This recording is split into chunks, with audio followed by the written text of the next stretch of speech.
Hello guys, this is your friend. We are back with a new fanfic. Which is what if Naruto was neglected by Minato and Kushina only for them to return later, part 1.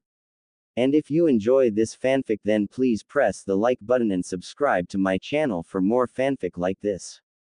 And now let's start the fanfic. Naruto Uzumaki, Konoha's biggest knuckle-headed shinobi, was sitting in Ichiraku's ramen in deep thought.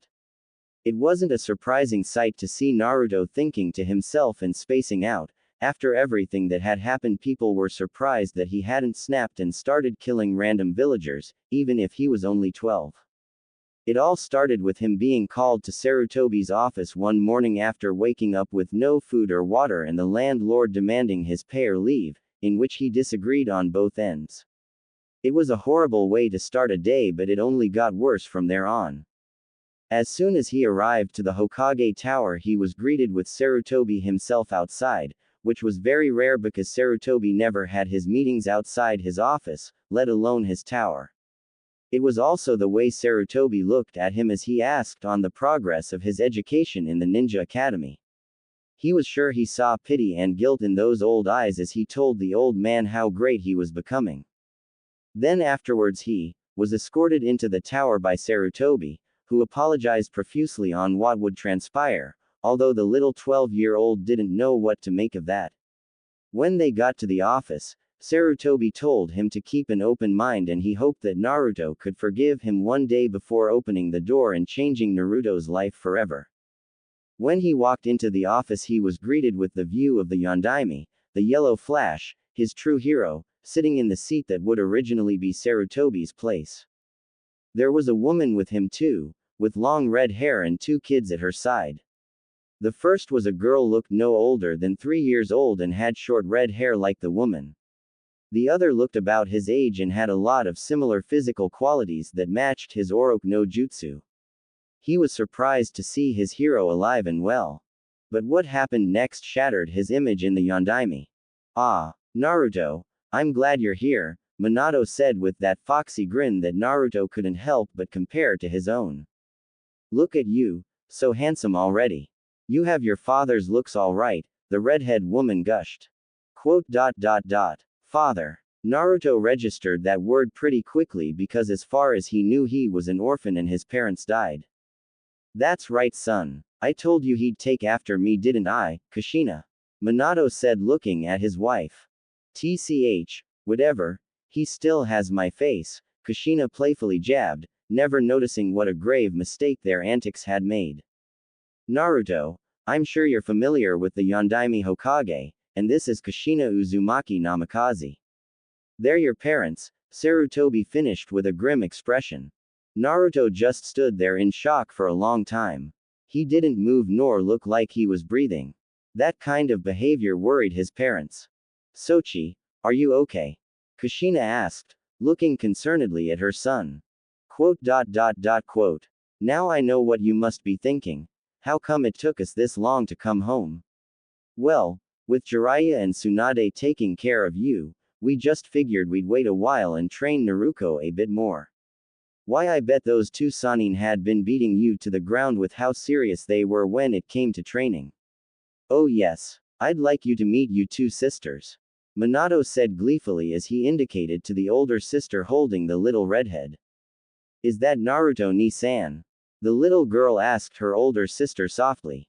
"Yes, Narumi-chan, that's Oni-san," Naruto said warmly to her, rocking the little girl gently. She walked up to Naruto and stood at a respectable distance and cleared her throat. "Hello Naruto ni-san. I'm Naruko and I'm your younger twin. This is Narumi and she's the youngest of us. I've been waiting to meet you for so long ni-san and I'm so honored," Naruko said. She smiled brightly at her brother and bowed. "Haha. They've always wanted to meet you ever since we told them they had an older brother. Gosh, it seemed like yesterday when the Q. That is enough, Minato." Sarutobi cut in. He understood Minato's excitement in seeing his son after all the years he staged his death and left Naruto in the hands of Tsunade and Jiraiya. But Minato didn't know of what happened while he left Naruto at the mercy of vengeful villagers who despised the Kyuubi brat, nor did Naruto know about the Kyuubi altogether, and Minato was just digging himself a bigger grave with every word he spoke. What is it, Sarutobi? Minato asked. I told you to hear me out before you did anything, but did you listen? No. You have no idea what you've done. You have no idea what a grave mistake you and Kushina made, Sarutobi said with a frown. What are you talking about, Sarutobi? Kushina questioned confusedly. So you know them? Naruto asked, his bangs covering his eyes from everyone. Yes, Naruto, I know Minato and Kushina, and I cannot begin to tell you how sorry I am for not informing you about them, Sarutobi said sadly. He wouldn't be surprised if Naruto hated him. Hell, right now, he hated himself. He only knew about Minato and Kushina's disappearance after the Kyuubi attacked. He found a letter stating that Minato had trusted Jiraiya and Tsunade to look after their child together since they were both the child's godparents. They would train Naruto on controlling the Kyuubi's chakra. Under the knowledge that Naruto only had the soul, Minato sealed a part of the Kyuubi in both children, but it didn't work out that way. He couldn't say anything because it was an S-rank secret, sweetie, Kushina cooed. And I'm sure you know all about that since you're in the Ninja Academy, if what I read is correct, Minato said, looking at a paper with a proud smile. Minato, we really need to talk. These are not happy times, and I'm sorry to say that things didn't go the way you hoped all those years ago. Sarutobi said, staring down at Naruto in sadness. Am I free to go, Sarutobi-sama? Naruto asked emotionlessly. But Sochi. Yes, you're free to go, Naruto, and I'm sorry, Sarutobi said, ignoring the furious look Kushina sent his way as Naruto left the office. Word got out about the fourth Hokage's return, and the village celebrated in honor of their hero, even after it was revealed that he faked his own death. Minato also expressed his disappointment and fury at the villagers for what they did to his very own flesh and blood. A lot of villagers were confused on that, but Minato soon cleared that up with the shocking revelation of Naruto being his son. Some of the villagers already knew they were in big trouble. Kushina went on a rampage, attacking any villager that was reported to have hurt her Sochi. She beat them so badly that she was forced, by Minato himself, to house arrest. He didn't like these people too, but he was the Hokage again.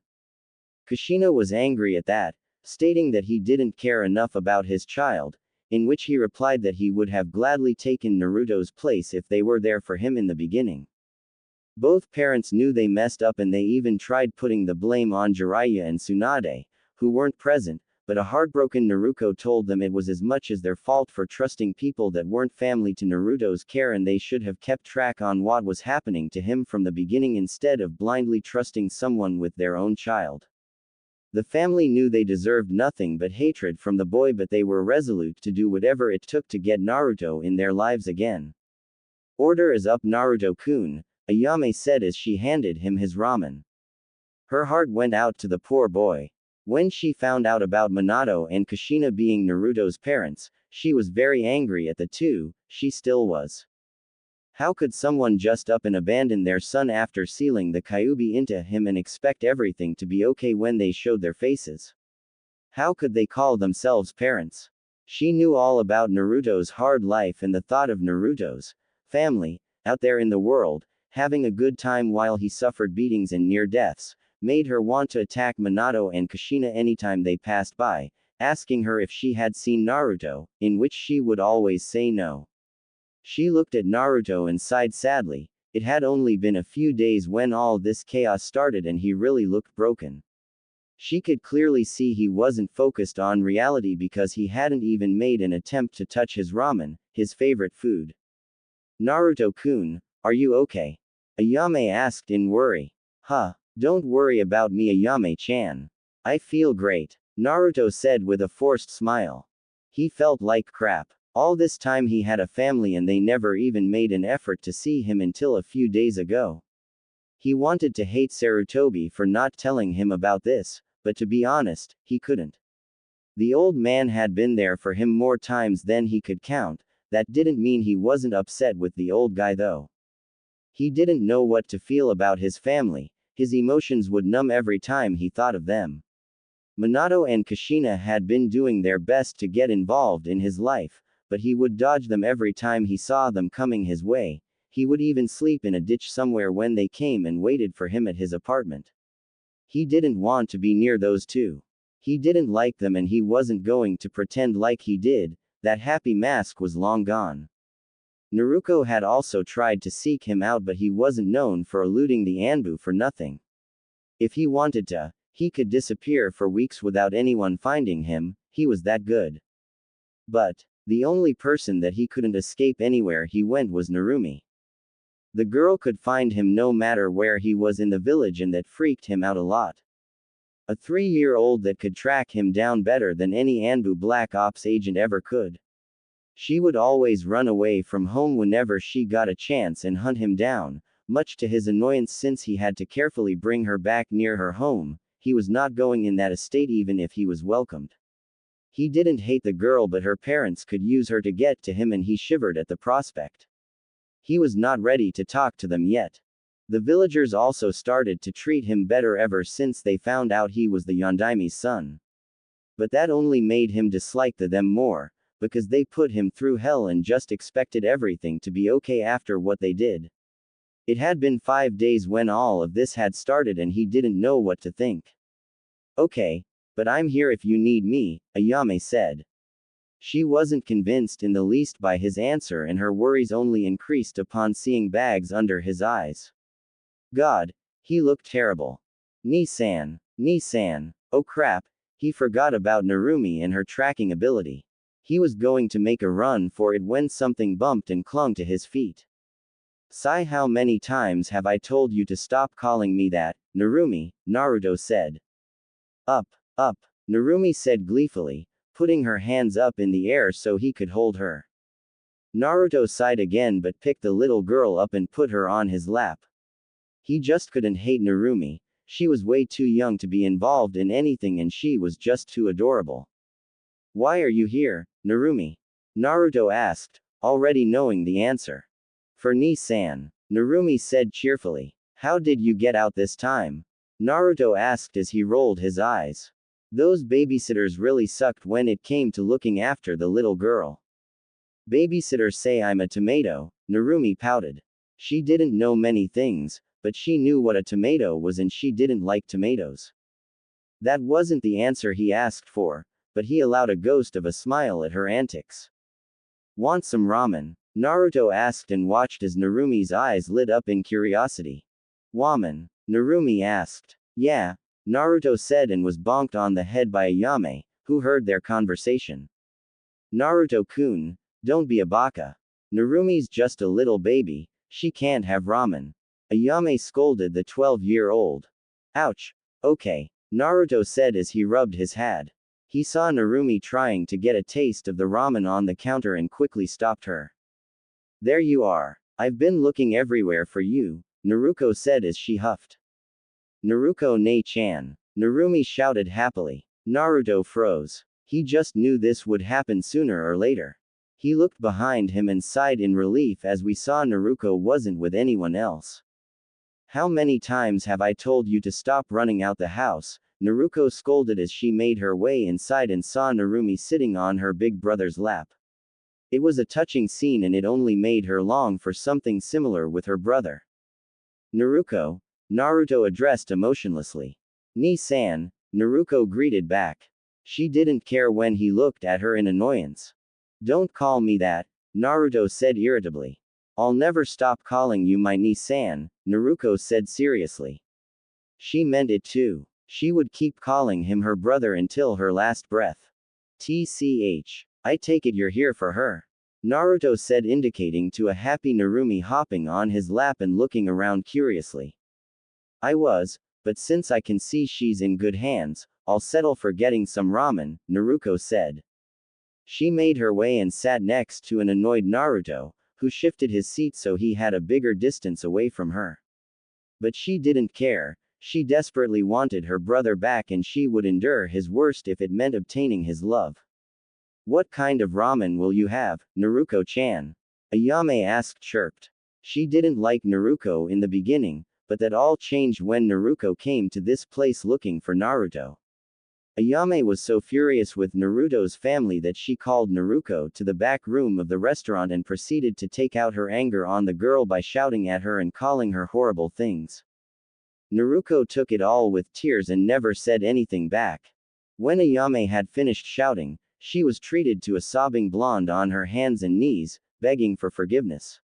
Naruto told her everything, from her parents' abandonment of their son, to her finding out she had a brother at the age of 7 and trying on many occasions to convince a parents on seeing him, but to no avail. She even tried running away to find Naruto herself, but she easily got lost and was treated to scolding from both parents when they found her. As Ayame heard this, she too also cried and apologized for what she said, but Naruto said she deserved it and understood.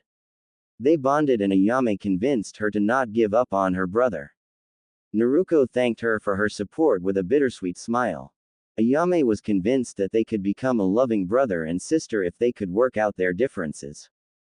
"Me so please," Naruto said with a smile, and then looked at her brother with longing. What? Naruto asked in irritation, noticing Naruto staring at him for far too long. "Nothing. How are you, Ni-san?" Naruto asked awkwardly. "None of your business," Naruto replied. Ayame frowned. Naruto had the right to be angry, but taking it out on the girl who tried her best to be there for him was a bit much in her opinion. She decided not to voice anything, however.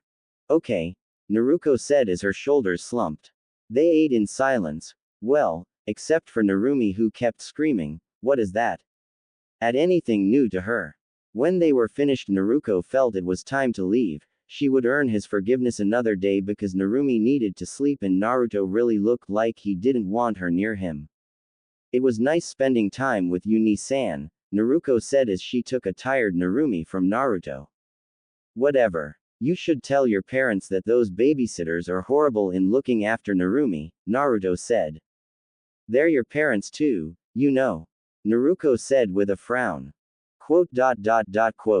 Sai, thanks for the advice. Don't forget tomorrow is team placement in the academy. We love you, Ni-san, Naruto said sadly and then left for the Namikaze estate. "I know you're upset, Naruto-kun, and you have the right to be, but please don't let this change who you are," Ayame said. "What do you mean, Ayame-chan?" Naruto asked. "The Naruto-kun I know wouldn't let this stop him. You never give up in what you believe in and you only strive to help anyone you can, but there was always one thing that made you different from everyone in this village," Ayame said as she took one of Naruto's hands in hers. "What made me different?" Naruto asked curiously. "Even after everything the villagers did to you, the torture, the beatings, the near deaths, you never resulted to hate them. After everything you've been through, you never hated the people in this village. You're not like anyone else, Naruto. You're the light that counters the darkness, you are the good that defeats evil. You're not someone who hates someone else like this, and I pray that day never comes. Hatred is a horrible emotion that could destroy someone, and that's the last thing I want for you, Naruto-kun. I'm not saying that you should forgive your family, but please don't stick to hating them," Ayame said. He told her all about his life when she forced it out of him. He was sad that day and she wanted to comfort him in any way possible, so she settled into hearing his whole story, even if she knew most of it from rumors going around. She knew she should heed her own words, but she wasn't someone like Naruto and she wasn't going to pretend to be. "I have to go home, Ayame-chan," Naruto said as he made his way out. Ayame looked on sadly. Maybe it was hopeless to try and keep Naruto on the straight and narrow after everything he had been through. All that suffering would have changed any other man, but she knew Naruto was different. Maybe she was wrong. She was surprised when Naruto turned and looked at her with a small smile. "Thanks," he said softly, and Ayame couldn't stop the grin that came to her face, even if she wanted to. "Okay." After long deliberation, "I have decided on the Jonin that will be assigned to the passing genin," Minato said. "Team 1 will consist of. Since there had to be changes because of the addition of my daughter to the roster, I have decided that Team 7 will consist of Sasuke Uchiha, Sakura Haruno, Naruto Uzumaki Namikaze and Naruto Uzumaki Namikaze with Kakashi. I want to be in that squad, Kushina said suddenly as she appeared in the room holding papers. She had been helping Minato with his paperwork ever since he came back to being Hokage, and it left her no time for her children. She desperately wanted to mend the shattered bond she had with her son. She would never stop thinking of herself as a horrible mother until she did. This was the biggest opportunity she had because now she could see Naruto all the time without him hiding from her. She felt so disgusted with herself for being so careless when it came to her baby. If Jiraiya and Tsunade ever showed their faces here, she would make sure to make them suffer, but right now, Naruto was more important. She will be there for him and no one was going to stop her, not even her husband. Kushina-sama, I've already been picked. Kakashi was cut off with a glare. And I should care why. I want to be on that team, Kushina said looking at Minato seriously. No one even thought of opposing and she was glad for that. Kushina, Kakashi was hand-picked, Minato was cut off with Kushina's chakra flaring. I don't care if Kami herself was chosen. I want to be on that squad, now. Kushina shouted and everyone knew there was no stopping her. Besides, she also had the right to request a squad since she was a qualified Jonin. I got a headache, Shikaku said. He understood why Kushina was doing this. When she was pregnant with the twins, she had always expressed her deep love for them before they were even born. So to find out that her own son had a horrible life growing up must have been a huge blow to the loving woman. This was so troublesome. He was going to be Genin today. That's the first thought that came to his mind and he couldn't be any happier. He'd have missions that would take him out of this village and away from his parents. God, he didn't like those people. He went through hell because of their neglect and now they wanted to be a part of his life, after everything he had to endure because of them. He would not hate. He would go to the point of no return because Ayame was like a sister to him and she was knowledgeable when it called for it.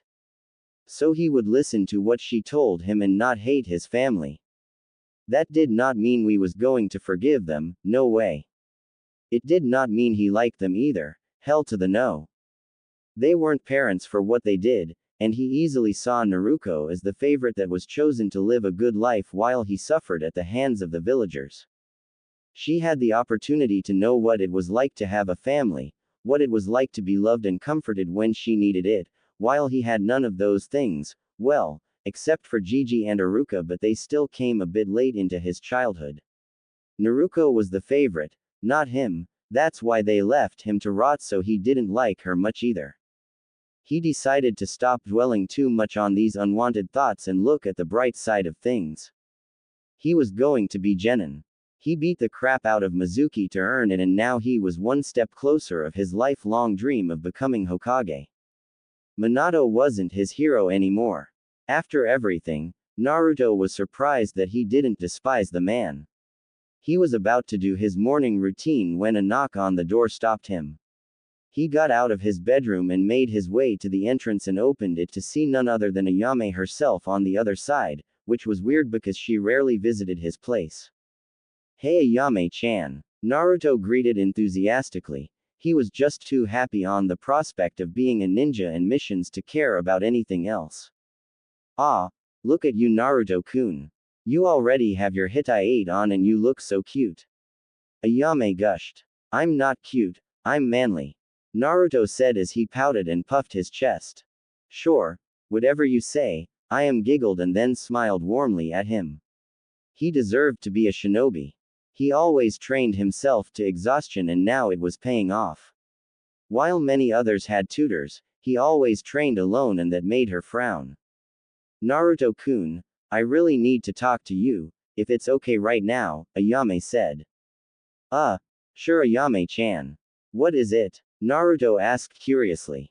It's about Naruto. Okay everybody, I want you to settle down, Aruka said to the excited academy graduates, who were busy chatting amongst themselves. He looked around and noticed that Naruto hadn't arrived yet. He would have just gone ahead and started classes, but he decided to wait a little longer for the boy who always dreamed of being Hokage. It seemed just yesterday when you were just a hopeless knucklehead, Naruto. Iruka thought and smiled fondly. Naruto had really grown into an exceptional person from his early days in the academy. Iruka knew Naruto struggled in the beginning because he had no one else to teach him, and even if Iruka would pitch in here and there to educate the boy, other teachers would sabotage or teach Naruto the wrong things. That made his blood boil. You know what else made his blood boil? Naruto's parents, not siblings but parents. He wasn't at all angry at Naruto's siblings because he knew they couldn't have a say in the abandonment of Naruto. No child could ever be that cruel, and from what he heard, Naruto would often be seen with his baby sister, both of his sisters yesterday eating food together, if the information he got from Tsuki was correct. That was proof enough to Iruka that Naruto's sisters wanted to be with their brother. So how could Minato and Kushina, as parents, leave their own child like that, their blood? It was inexcusable. They didn't have the right to call themselves parents after that. Iruka flopped in his seat and opened a book as he tried to drown out the chitter-chatter of his former students. Just give him a few more minutes before you start the speech, Iruka thought. Hello, is this seat taken? Naruto asked, staring down at a shy Hyuga girl, if those eyes were anything to go by. NNOO, the girl stuttered and looked away. Hey Naruto, come sit with us, Ino screamed to the girl. Naruto made no indication that she even heard Ino. She knew all their names because her father told her on the possible candidates of people who she will be teamed up with, and she hoped it wasn't any of those group of girls. She had been in this academy for 5 days, in which Naruto was absent, and she had a definite picture on who acts like what here. She knew their kind, fangirls. She hated girls who disgraced themselves as kunoichi just for an idiot's attention, that idiot being the Uchiha. Sasuke Uchiha. She only had one word when it came to that guy, Yuru. He was an egotistical attention seeker who relished the spotlight and loved to show off, but what's worse was he was a brooder. She didn't like him at all, and ever since she joined the academy, she had become the most popular girl, in male opinion, much to the chagrin of all those fangirls and herself. She had seen Sasuke checking her out a number of times, in which she would always feel filthy when she caught those onyx eyes looking at her like she was a target for his pleasure. He wasn't the only boy doing that, but he was the most noticeable since he didn't seem ashamed of his tactics. Yuru. Of all the people around here, she noticed Hinata a lot. The girl was so shy that no one would even make an effort in talking to her. There was also the days when Naruto was absent, when she saw Hinata looking at the door, as if she was waiting for someone, and then sighing in disappointment when Iruka would mark Naruto as absent from the roster. The team placement had to be postponed because of the surprising arrival of her father, which was 6 days ago. But today was the day. She will be included in a team, and Naruto had no choice but to be present or miss out. Thank you, Naruto said. Hinata just nodded her head with her eyes downcast. She wasn't expecting anything from Naruto's sister sitting next to her, but was surprised when the blonde initiated conversation. Well, you already know my name and I know yours. I was wondering if you'd like to be friends. I see sometimes you're alone and I'm alone too, so. Naruto trailed off awkwardly. She knew how to make friends, but she didn't exactly know how to interact with a shy girl without possibly saying something offensive. It was easier talking to loud girls who loved to chat because they were more of an open book than a quiet person, but she would not let that stop her. She genuinely wanted to be Hinata's friend. Why you want to be BF friends, with me? Hinata stuttered, looking anywhere but the girl, trying, in vain, to hide the blush on her face. Yeah, if that's okay with you, Naruto said. She was rewarded with Hinata nodding her head, albeit crazily. Hinata couldn't say anything. She was friends with Naruto, her crush's sister. She never expected that to happen. She didn't even have friends since no one could stand her shyness. She didn't know what to make of it, so she settled for looking in front of her and keeping quiet. Cool, Naruto said sweetly and allowed herself some time to think with the silence. Well, I gave him time. Maybe he isn't coming, Iruka muttered and was about to start his speech when he was stopped. Hey, Iruka-sensei. Naruto greeted cheerfully as he made his way into the class. Iruka looked at Naruto and was surprised to see genuine happiness on that face. He knew long ago about the mask Naruto would always put on as a defense mechanism, but today that mask wasn't present.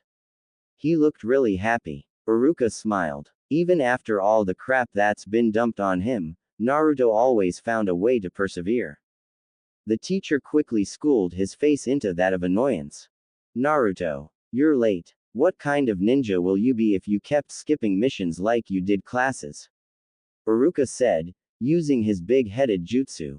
I'm gonna be Hokage. Just wait and see. Naruto said in glee. What are you even doing here? Didn't you fail the exam? Shikamaru asked. Ha, if failed, then how come I got this? Naruto said, indicating to his forehead protector. Maybe because the Hokage gave you special treatment, since you're his son, Kiba sneered. Quote. Don't you ever put me with that man again, dog breath. I earned this, by myself, through blood, sweat and tears. Naruto said angrily, glaring at Kiba. How? Shikamaru asked. By beating Mizuki, who was discovered to be a traitor to the leaf, Iruka answered, looking at Naruto with pride.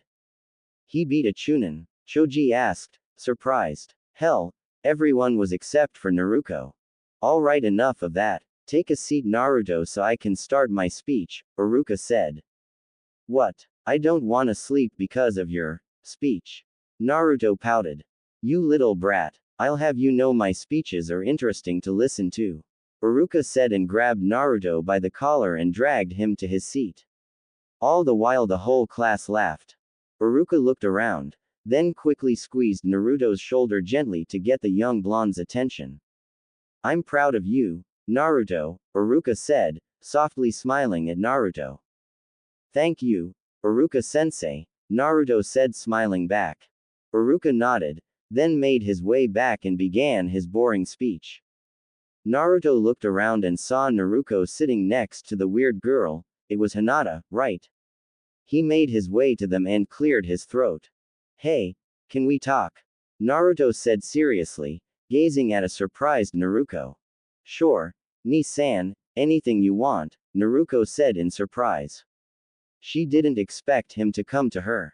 Hell, she expected him to shun her, but the way he was looking at her made her extremely nervous. He took a seat next to her and started. I don't hate you, Naruto said after a pause. What? Naruto asked, confused. This morning, before I came here, Ayame came to my place. She told me what you told her, Naruto said, looking at a very nervous Naruto. And, what do you think? Naruto asked. I appreciate you trying to be there for me when you found out about me. I can honestly say that I can't hate you, but I can't forgive you either, not yet. I need time, Naruto said, hoping he wouldn't have to explain himself further. What about Tu-san and Ka-san? Naruto asked. Don't talk to me about them. It will take time to forgive you, but they are a different story. I don't want to talk about them. Naruto hissed the last part in disdain. Naruto took his hand and put it to where her heart was. Take all the time you need, Ni-san, Naruto said honestly. She would do whatever it took to earn his forgiveness, but it seemed the subject of their parents was taboo for now. Thanks. Could you let go now? Naruto sputtered with a blush. She looked down and realized that she put Naruto's hand on one of her, still developing. It was too late. Naruto baka, you pervert. Sakura shrieked. I'm not a pervert, Naruto shouted, but he had forgotten to remove his hand away from Naruto. That infuriated some girls as well as guys. Get him, some fangirls shouted. Geez, didn't know the guy was into stuff like that, Kiba muttered with a perverted giggle, visualizing the Uzumaki Namikaze family fulfilling their incestuous desires. Enough, Iruka screamed when he realized no one was listening to his speech, all because of the regular troublemaker, Naruto. Everyone quickly scrambled to their seats to avoid Iruka's wrath. TCH. If you were still my students. Cough. All right, It's time to put you into your teams. Quote. Team 8 will consist of Kiba Inuzuka, Shino Aburame, and Hinata Hyuga. Your Jonin sensei will be Kurenai Yuhi, Iruka said. W or N not int the S same T team, Hinata stuttered in sadness. It's okay. We just have to make sure we keep in contact, right? Naruto asked with a smile. Alright, Hinata gave a small smile in return. Team 9 is still in circulation, Iruka said. I just hope I end up with Sasuke-kun, but if I ended up with Naruto-kun, that wouldn't be so bad, Ino said with a faraway look. What the hell, Ino pig? Naruto baka? Sakura asked. The son of the Hokage who beat a Chunin. Yep, that's the one, Ino said with a dreamy sigh. Team 10 will consist of Ino Yamanaka, Choji Akamichi, and Shika. What? Geez, Ino, you don't have to scream. Troublesome, Shikamaru lazily said. There has to be a mistake, Iruka-sensei. Please tell me there was a mistake. These two are lazy good for nothings. I can't be on a team with them. Ino ranted. Gee, thanks, Shikamaru said, rolling his eyes. The decisions are final, Ino. Your sensei is Asuma Sarutobi, Iruka finished, peering at the sulking platinum blonde. Sensei, why did you skip Team 7? Sakura asked and then noticed that Naruto, Sasuke, Naruto and herself were the only ones left who hadn't been picked. While because of a lot of changes, Iruka said, rubbing his head. Changes? Sakura asked. Yeah, there was a hot debate on this team in particular. After all that, it was decided that Team 7 will consist of Sakura Haruno, Naruto Uzumaki Namikaze. It's just Uzumaki. That's what I grew up with and that's what I'm sticking to. Yes, I'm on a team with Sakura-chan. Naruto cheered. No. Sakura wailed in despair. Naruto Uzumaki, Sasuke Uchiha. Yay. Sasuke-kun. Eat it pig. Sakura cheered, staring brazenly at a fuming Ino. Will you let me finish? Sasuke Uchiha and Naruto Uzumaki Namikaze, Iruka finally finished. Naruto and Naruto looked at each other. Naruto smiled at him and Naruto nodded his head. They weren't that close yet, but at least they had an understanding. Your Jonin sensei will be Kushina Uzu. Bang. What the hell, man? No way. I don't want to be in the same team as that woman. Naruto shouted. What the hell is wrong with you kids? Will you ever let me finish? Iruka fumed. I don't want to be near her, you hear me? Naruto shouted angrily. The decisions are final, Naruto. If you ever want to be Hokage then you have to suck it up. Part of being a shinobi is doing things that you normally wouldn't like, Iruka said. He didn't like this either. In fact, he hated doing this but the Hokage's word is law so he couldn't change it. That didn't stop him from voicing his disagreement to Kushina, who would hear none of it. But hopefully, there would be a silver lining to what he said next. Naruto just sulked in his seat. His life was over. The world was ending. Why did Kami hate him? He never hurt anybody, even if they hurt him. This was so horrible. Quote. But since there was an extra addition to the roster, then another sensei was assigned to your team. Your second Jonin sensei is Kakashi Hatake, Iruka said. Quote. What? That's it. That doesn't change anything. Arg. Naruto flopped in his seat. He felt like he was dying. I'm sorry Naruto, but please just bear with it. If I could, then I would change this, but I have no power over what's going on, Iruka said sadly. Naruto just muttered under his breath and looked away in defeat.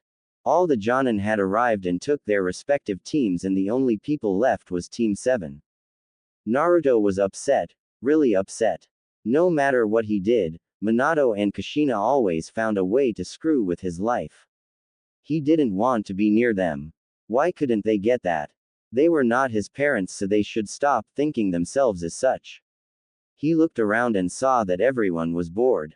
Sakura kept trying to start a conversation with Sasuke. Sasuke stared at Naruto and Naruto just glared at the Uchiha. Naruto got an idea and went to the front door. He put the board eraser on top of the door frame. He chuckled quietly, and then made his way back to his seat. Ni-san, Naruto asked confusedly when she noticed what he did. He, Naruto chuckled evilly. The door opened and in walked the cheerful Kushina Uzumaki Namikaze. Hey guys. I want you to meet me. Her statement was cut off with the eraser landing on her face. She coughed a bit and then looked around for the culprit. Who did that? Kushina asked, but received no answer. She knew it was Naruto. Her background check on her son was very horrific, to put it lightly, but it helped her understand what he had been through. She had never cried so hard in her entire life. Sai, I want you guys to meet me at the roof, Kushina said, then shunshin out of the room. They all made their way to the roof and saw Kushina and Kakashi waiting for them. Yo, Kakashi grated with a wave. Okay, sit down. Today, we're going to get to know each other, Kushina said as the children took their seats. We want you guys to introduce yourselves, Kakashi said. Shouldn't you guys introduce yourselves first so we know how to? Sakura suggested, then looked at Sasuke, who was still looking at Naruto. Okay, then I'll start. My name's is Kakashi Hatake. My likes do not concern you. My dislike are none of your business, and my hobbies are classified, Kakashi said and received passive looks from everyone. I'll show you how it's done. My name is Kushina Uzumaki Namikaze. My likes are reading, training, and all my children. My dislikes are perverts, criminals and anyone who would dare harm my babies. My dream is spending more time with my whole family, Kushina said, smiling motherly towards Naruto, but received a frown from said blonde. Okay, now it's your turn, Kakashi said to the kids. He noticed Kushina deflate a little. My name is Sakura Haruno. I love reading in a certain someone. I dislike Naruto. My dream is to be with a certain someone and make a family together, Sakura said. Everyone rolled their eyes at her, even Kushina, since it was plain obvious who Sakura was talking about. My name is Naruto Uzumaki. My likes are ramen, Ayame-chan and Iruka-sensei. My dislikes are certain people. My dream is to become the best Hokage that ever lived. Naruto cheered at the last part. He meant it too. He will be Hokage and he didn't need any help from his family to achieve his dream. Kushina looked down sadly when she heard him say that he disliked certain people. No matter how many times she went by it, she couldn't find an excuse for what she did to him and there was nothing she could say to change his mind. She wouldn't give up, though. She would work until her last breath to earn his forgiveness and having him in her team would at least allow her a start. My name is Sasuke Uchiha. My likes and dislike are none of your business and my dream, no, my goal is to kill a certain someone and revive my clan, he said, the last one staring shamelessly at Naruto, which didn't go unnoticed by the mother, who gave a disapproving frown. My name is Naruto Uzumaki Namikaze. My likes are To-san, Ka-san, Narumi-chan and Ni-san. My dislikes are Uchiha Yurus. My dream is to be known as the best kunoichi that ever lived, Naruto said. Well, now that we got that out of the way, I'll let you know that tomorrow you guys will be having a test to see if you're ready to be real shinobi, Kakashi said and waited for someone to scream, but we already did the test. He was surprised when they all kept quiet. Will the test involve the two of you? Sakura finally asked. Well, after discussing things, Kushina-sama and I decided that I will be the only one testing you. Don't eat any breakfast or you'll throw up tomorrow, Kakashi said as he shunshined out of there. Get some rest guys because you'll need it tomorrow.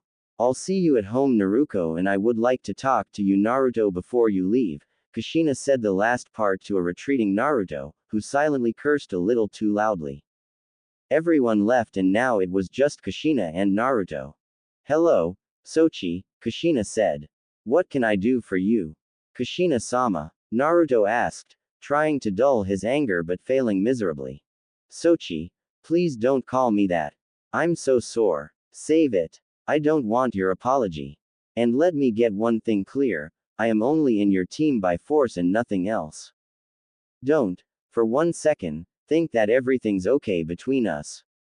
You left me. You left me. That's all the reason I need.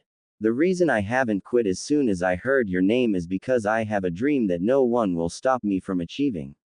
I don't hate you, but I don't like you either. Just keep your distance and I'll keep mine, Kushina-sama, Naruto said with finality and left the heartbroken mother to her thoughts. Kushina would not cry even as the tears gathered in her eyes. She didn't deserve to cry. She didn't deserve sympathy. She didn't deserve to be called a mother, a parent, after one of her children suffered so badly. She did deserve every word he said to her though, and she knew it. It wasn't going to be easy getting her son back, but Kushina refused to live a life without him. He was her son, her Sochi, and it was time she took responsibility for her idiotic and careless mistakes. She looked through all the records of people Naruto befriended in his life and found that Iruka really stood out.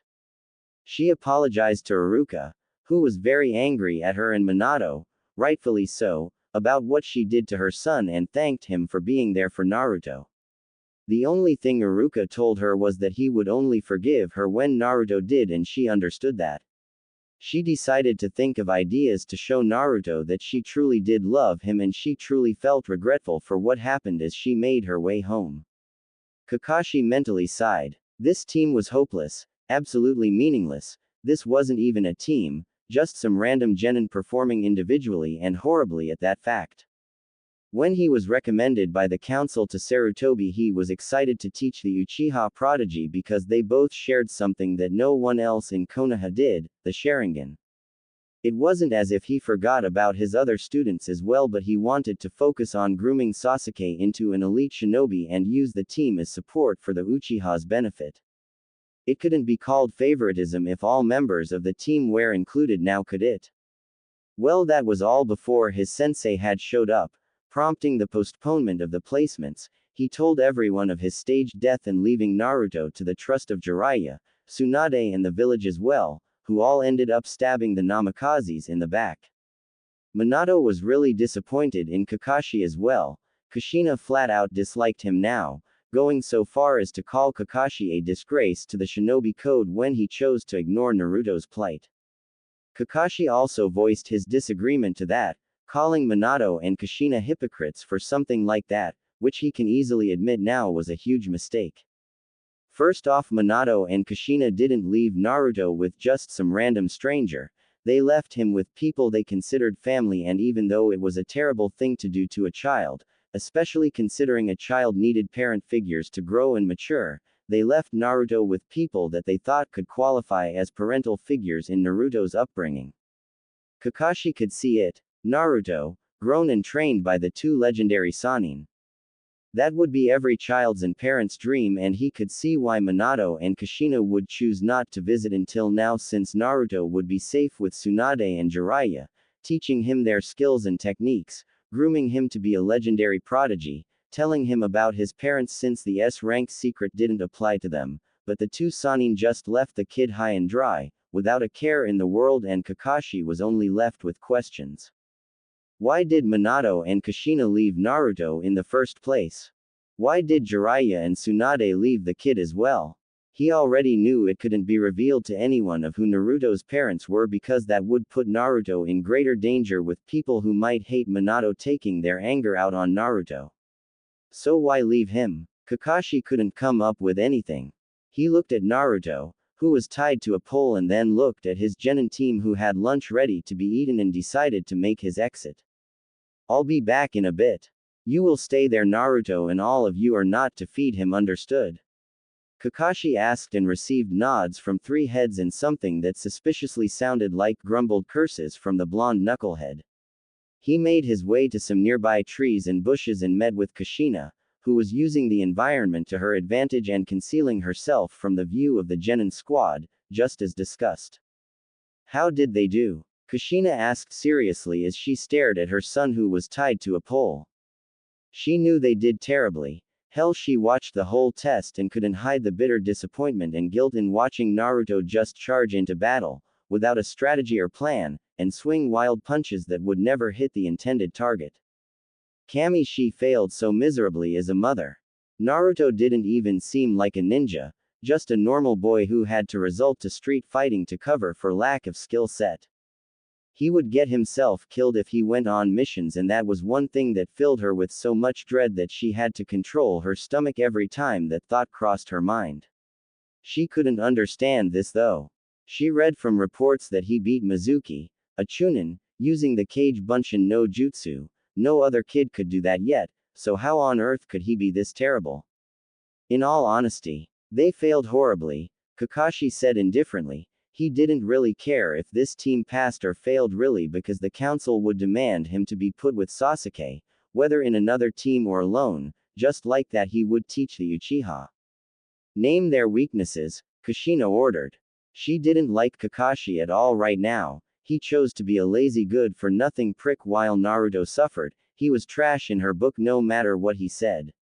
She knew she was no better, but she was determined to fix things at all costs with her son. Sakura does have book smarts, but she lacks any real form of skill when it comes to jutsu. She easily fell for a simple genjutsu because she was so fixated on Sasuke to focus on the task at hand. Sasuke could be considered a prodigy when it comes to his skill set, as I read in reports, but he has a loner attitude. He chooses to fight battles by himself instead of relying on his teammates for help and thinking of them as nuisances instead of allies.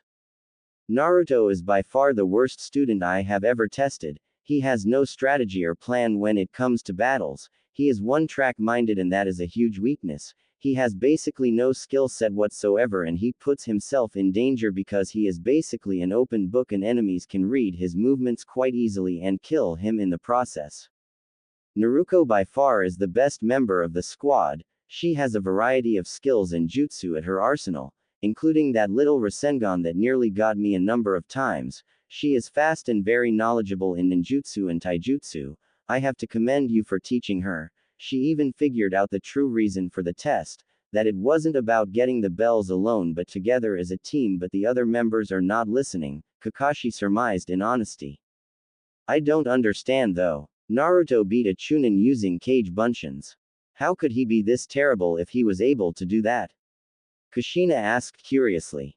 I would sum up his win to sheer perseverance and dumb luck, especially considering he was the worst performer in the academy, even being labeled as the dead last, Kakashi said. Kami. Dead last? Kushina asked, shocked at such a thing. Not only did the adults hurt her Sochi but kids as well. She really wanted a punching bag council member right about now. He failed the academy 3 times and performed terribly in every class he had, Kakashi said. Oh Sochi, Kushina breathed out. This was too much to take in. The depths of Naruto's suffering never ceased to amaze and disgust her. This was not going to stand. Minato was going to do something about this, and she knew exactly where he should start. The village council. Those disgusting monsters were going to get what was coming to them, and from there Minato will make this village pay for what they did to her Sochi. She would make sure of that. It was unfortunate, Kakashi said lazily and received a glare from the mother. How would you rate them? Kushina asked in irritation. He has the gall to say that, and yet he did nothing. She wanted to strangle him. Sakura isn't genin level, but she has a bit of promise. Sasuke would be low to mid genin.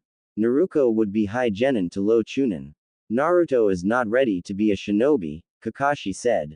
Don't run to conclusion about my son, Kushina spat. Kakashi was getting on her last nerve. Just my opinion, Kushina-sama, Kakashi said with an eye smile.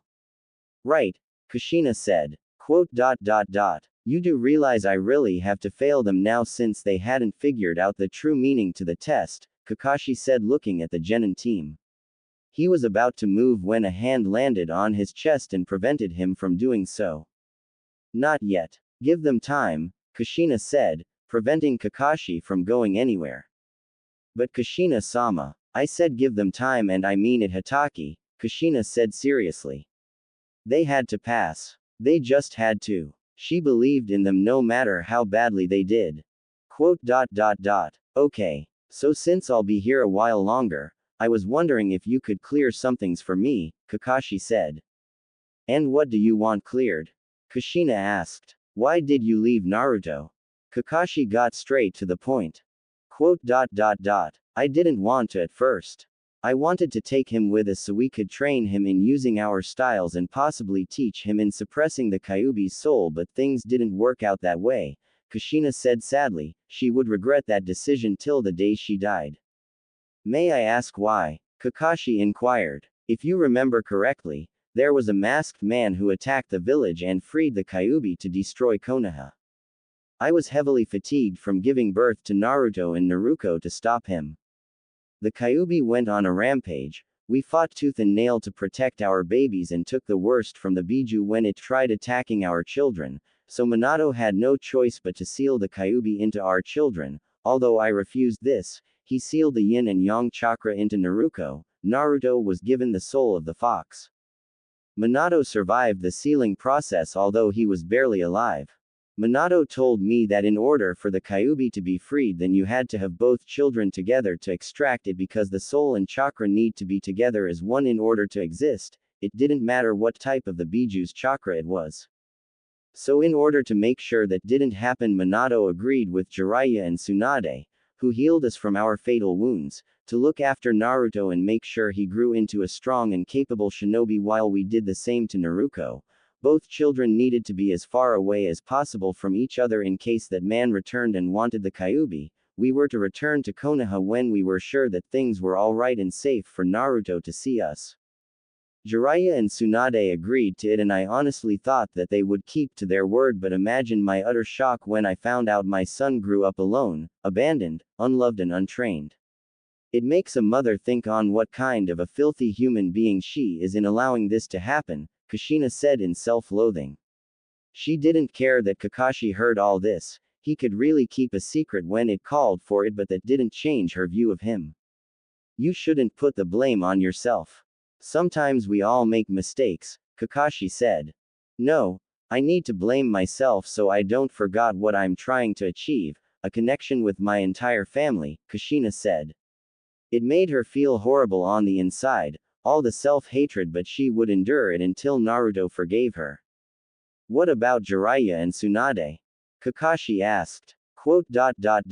Let's just say I better not find them before anyone else does, Kushina said venomously. They will deserve nothing but pain for betraying Minato and her like this. Right. Well, I guess we should watch the kids, huh? Kakashi suggested. Fine with me, Kushina said and then looked at her genin candidates. Arg. Freaking ropes, Naruto said as he struggled on the pole. Ni-san, stop it. You have to face the punishment, Naruto said. She didn't like it, but it had to be done. So Naruto, I've noticed you didn't seem interested in any of those other guys in our class, but you always looked my way from time to time, Sasuke said. Only because I had to make sure you weren't trying anything, Uchiha. Naruto spat his name in disdain. I know you like me. I have to admit I find you attractive, so how about I give you chance? Sasuke said with confidence. Tem, Naruto said, then decided to ignore him altogether and focus on her brother. Sasuke-kun, I was wondering. You're annoying. Sasuke emphasized the last word because it seemed like he had to keep repeating himself to the pink-haired fangirl. Sakura pouted. How the hell could he not notice her but Naruto, who looked like that stupid perverted jutsu Naruto used? It didn't make any sense. Ni-san, stop struggling and listen, all of you, Naruto said seriously. What? Naruto asked in annoyance. Don't you guys get it? This test wasn't about getting the bells alone. Think about it, Kakashi is a jonin and technically we're not genin yet. It would be impossible to get the bells alone, even together, which was exactly the point of the test, Naruto said. I don't get it, Naruto said confusedly. Baka. She's saying that we were supposed to go after Kakashi together, Sakura said. She was annoyed with this idiot and she didn't appreciate being shown up on her intelligence by Naruto's female twin. TCH. Yeah, right. You're hot, but I don't think you're right, Sasuke said. Wow, you really are a Tem. I believe you, Naruto. Naruto said confidently. It's not just enough for you to believe it, Ni-san. We all have to, Naruto said, staring at the other two teammates. And what's in it for me if I believe you? Sasuke asked with a smirk. Nothing from me, that's for sure, Naruto said seriously. She can never admit a time when she disliked someone so greatly as the Uchiha. Then you and I can be together, Sasuke flirted. That's gross. Naruto shouted in disgust as he glared at the Uchiha. What's it to you, Dobi? Sasuke asked in annoyance. Listen very carefully, Sasuke. I don't like you and I'll never like you. You disgust me and I can't believe that you actually think that I would even give us a chance. You're pathetic in my eyes and that notion won't change anytime soon. So you better watch yourself before I lose my patience and rip your spine clean from your back, without any effort, Naruto said as she glared murderously at Sasuke. Listen here, you bitch, don't talk to S. I believe you. Sasuke cut off Sakura's rant. He didn't care what Naruto said, he wanted her and would not stop until he got her and revived his clan.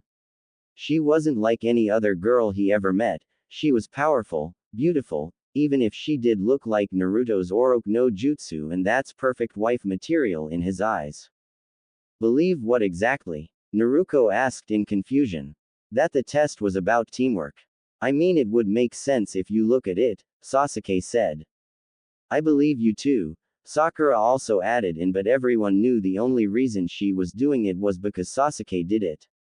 Good. Let's share a bit of our food with Ni-san. I can see you're pretty hungry, Naruto said as she stared at Naruto, who kept his eyes on the food. Kakashi-sensei said we shouldn't feed him, Sakura said in worry. I don't care. He's hungry, we have plenty of food and we already failed the thing to begin with, Naruto said as she held a bento for Naruto to take a bite out of, which the blonde did. Fine, Sakura grumbled. Well, I'll be. Your daughter is truly surprising, Kakashi said from a tree he was hiding in with Kushina. Yes, she is, Kushina said proudly. Well, might as well go and give them the good news, Kakashi said and schooled his face into that of mock anger before making his way to the newly formed Team 7. Kushina was proud of them. They haven't worked out their differences yet and it's still too early to make any solid observation, but at least it was a start. Naruto, his performance was horrible and that was something she would not sit idly by and leave be. He was her son and student now and she would not stand for poor performances from him, he deserved so much better and she was prepared to make sure he got everything he deserved. Naruto flopped on his couch. He was so tired. The test really took a lot out of him and that said a lot since he knew he had more stamina than anyone else his age. Naruto really came through, she figured out the true meaning of the test and he passed. When he told Ayame the ramen waitress didn't even waste any time when she jumped over the counter, squealing, and glomped him to the ground, he still blushed every time he thought of that. Tomorrow he would start with his very first mission and he was so excited. What would it be? Will he be saving a princess? Will he be helping out in a battle? Will he be taking care of some important person? So many thoughts ran through his head, but a knock on the door stopped him from thinking further. He was confused. Ever since he was announced as the fourth son, the landlord never came around anymore. In fact, the landlord said he could stay here for free. He was offered many other better apartments by other people and his parents too, when they figured out that he wasn't coming to the Namikaze estate, but he turned every one of them down. He didn't need their suck-up charity. The knocking continued and now he was suspicious of who could be behind that door. Who is it? Naruto called. It's mommy, sweetie, said Kushina on the other side. Naruto sighed in despair. He knew he couldn't get away from her since she was his new sensei. Kami, that was the only thing bad about his situation right now. He grudgingly got up from the couch and made his way to the door and opened up to see Kushina holding Narumi. Hello, Sochi, Kushina greeted warmly but didn't receive the same from her son. What can I do for you, Kushina-sama? Naruto asked and saw his mother flinch a bit. Ni-san. Narumi screamed gleefully when she saw Naruto and stretched her little hands, trying to grab a hold of him. Hello, Narumi, Naruto said indifferently. He didn't hate the girl, but he wasn't going to act like he usually did, especially since Kushina was here. She wanted to see you so badly, so I decided to bring her along. I really hope you don't mind, Kushina said. She had gotten rid of those horrible babysitters who let her baby run around without supervision and gotten a woman named Aki.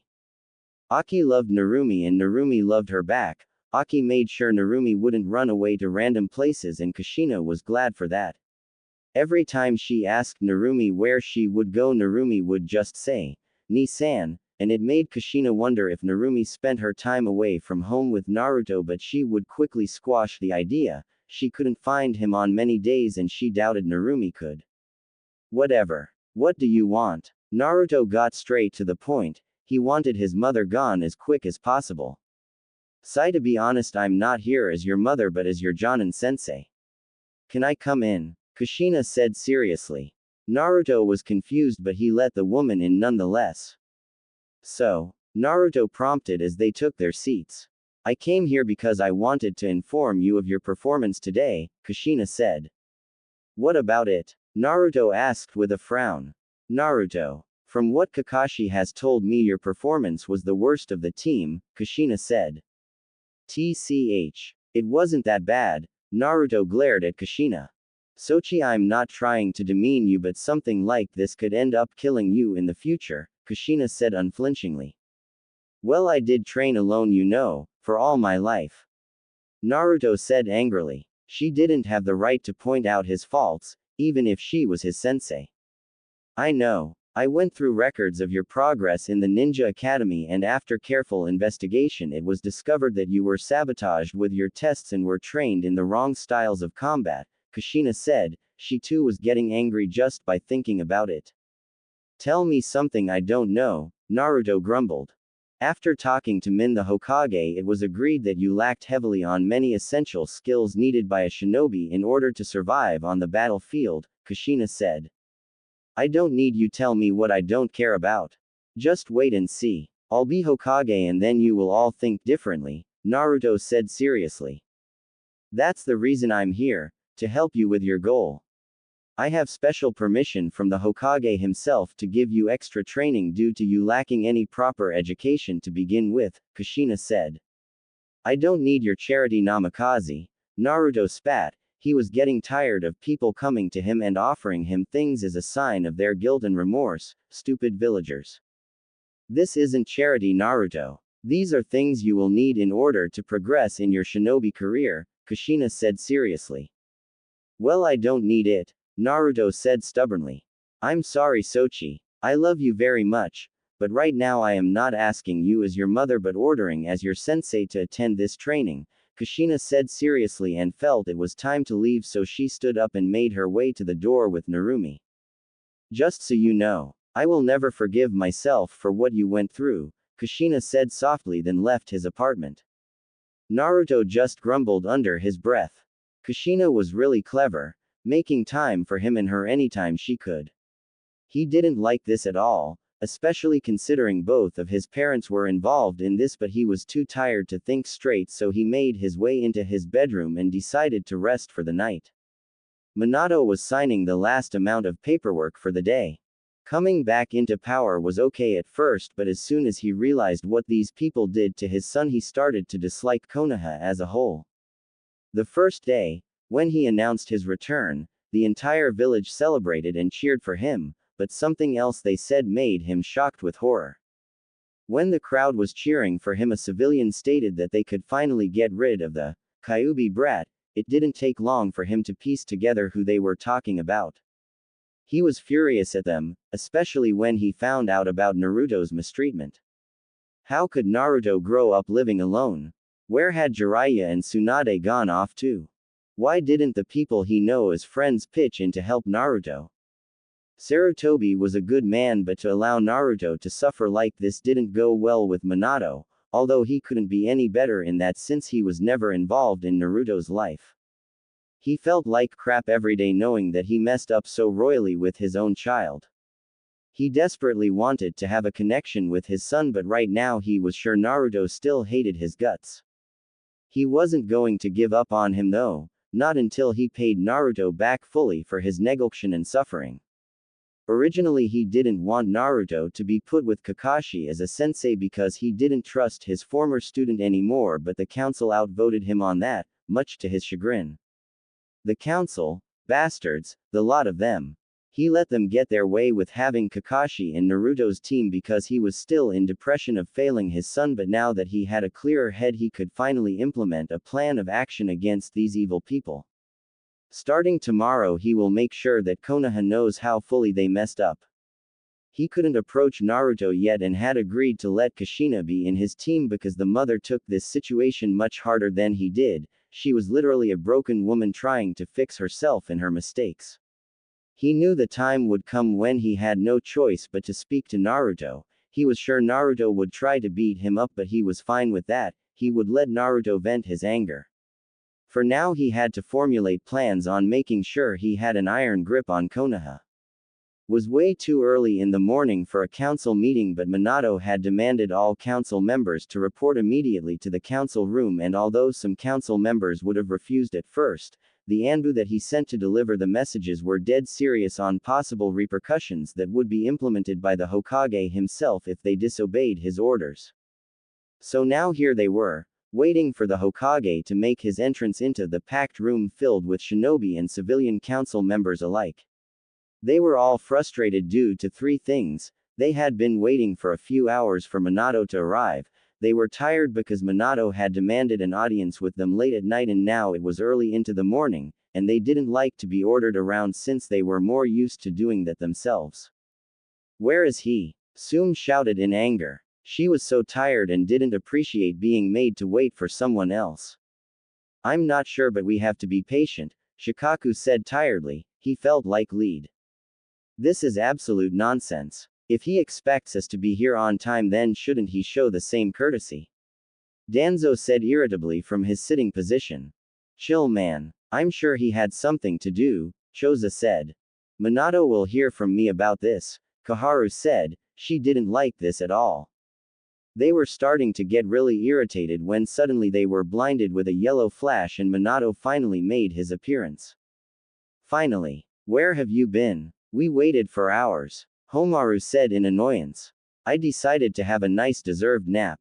I just woke up a few minutes ago, but dang, was that a good sleep," Minato said happily.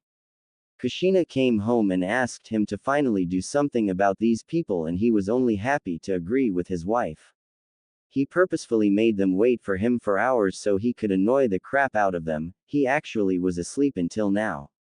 "How dare you? Who do you think you are to put us through this, Minato?" Kaharu shouted in anger. He had the gall to pull a stunt like this. "How dare I?" Minato asked in mock surprise.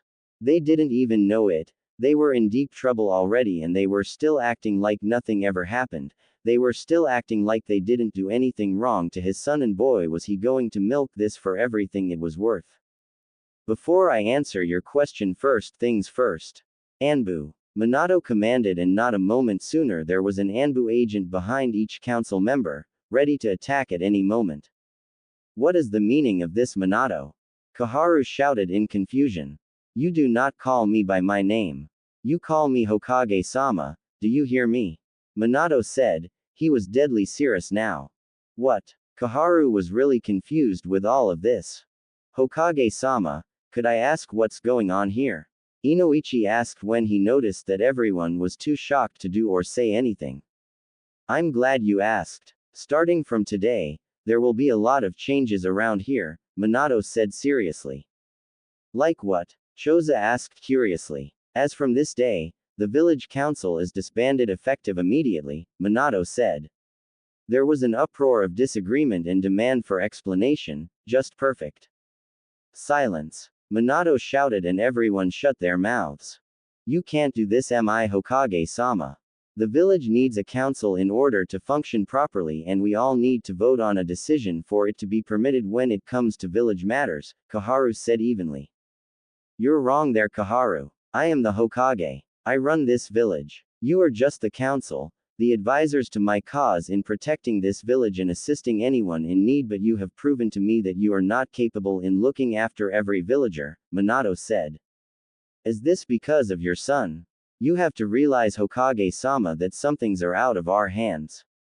The villagers acted on their own accord when it came to the boy, so we can't be held responsible for the villagers' mistakes." "Bad move," Kaharu couldn't stop herself, and by the time she said the last word she already knew she just dug herself a bigger grave.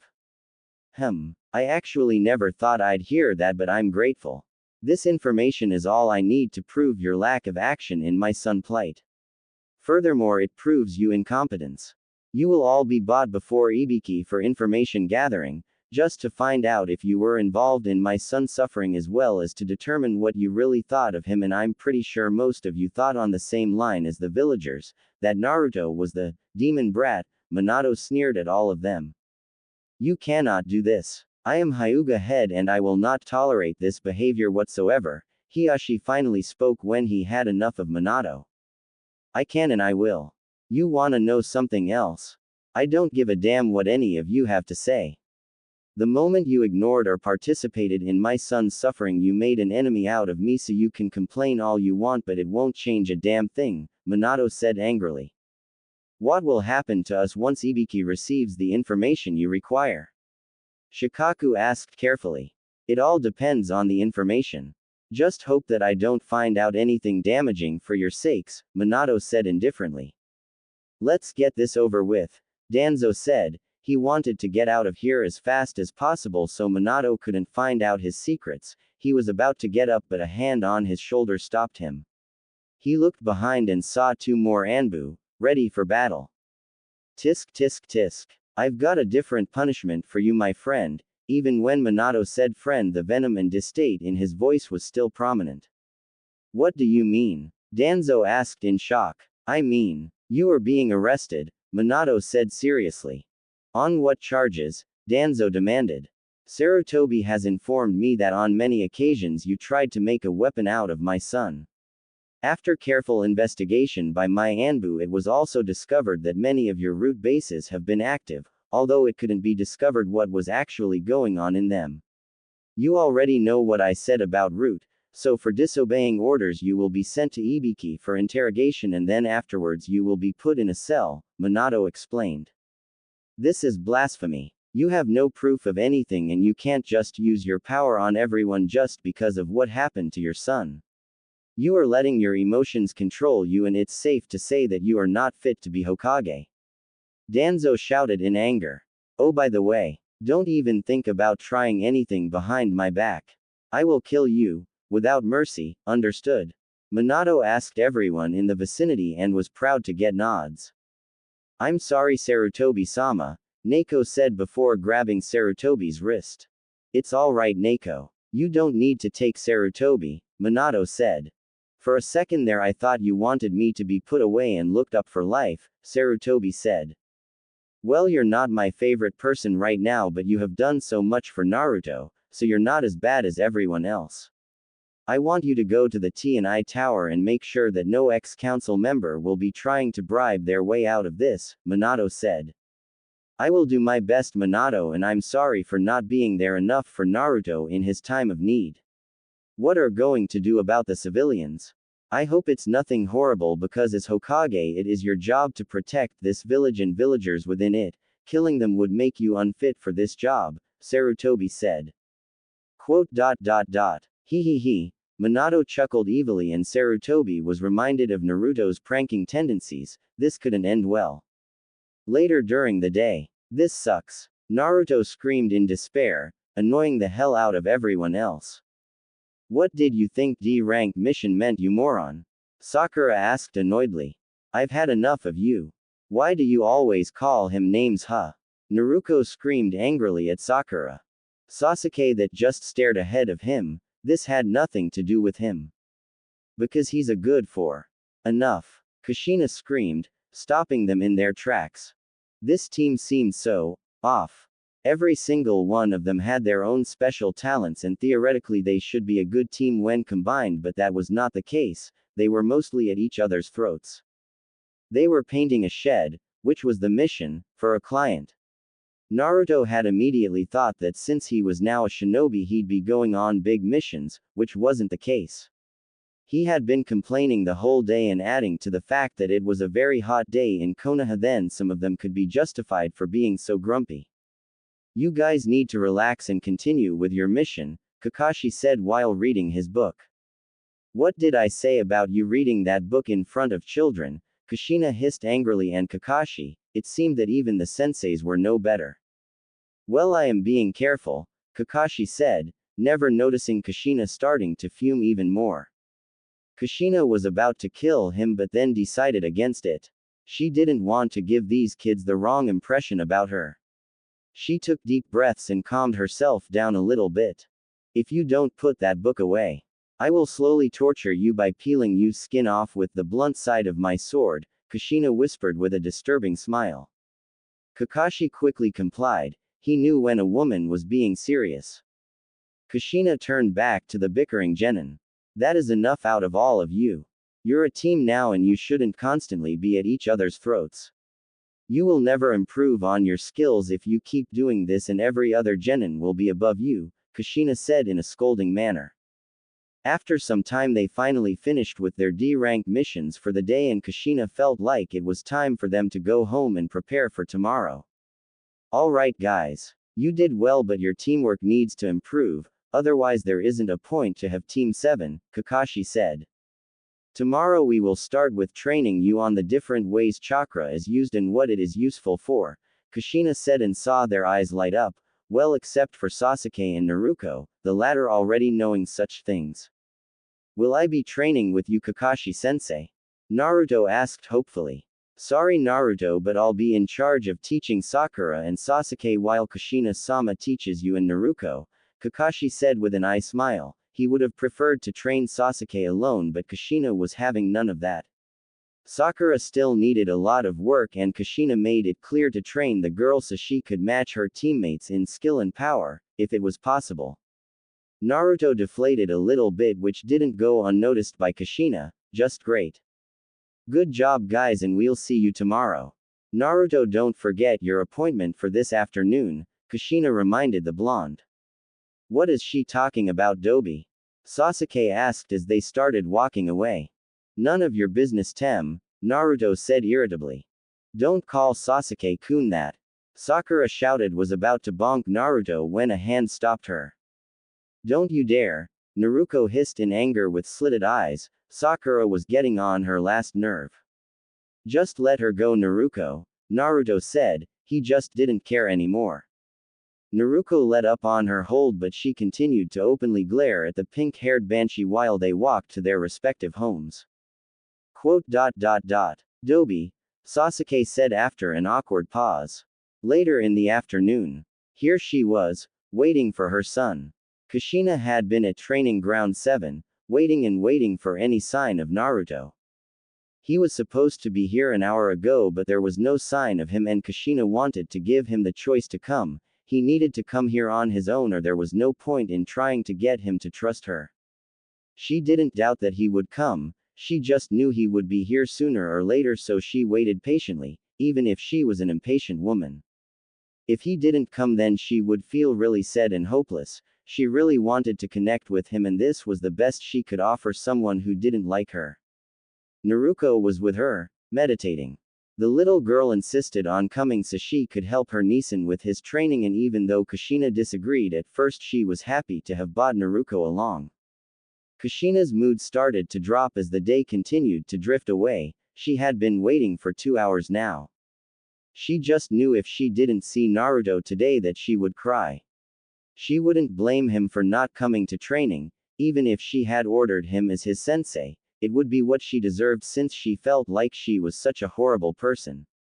Her ears picked up someone who was approaching them, and she looked on hopefully, only for her mood to drop again when she spotted one of her former students, Kurenai Yuhi.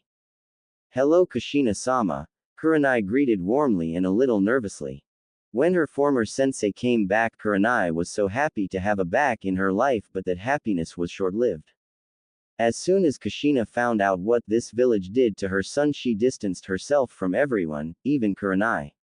When Kurenai was finally able to talk to Kushina, she was met with cold indifference from the mother, who asked if she did anything to help her son in Konoha, to which she replied, very shamefully, that she hadn't done a thing.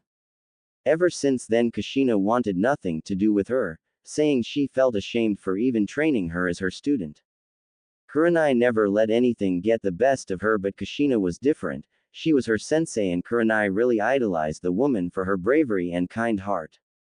She meant everything to Kurenai, so to hear her idol saying things like that really tore Kurenai apart. She motioned for Kushina to follow her into the woods and Kushina complied, albeit grudgingly.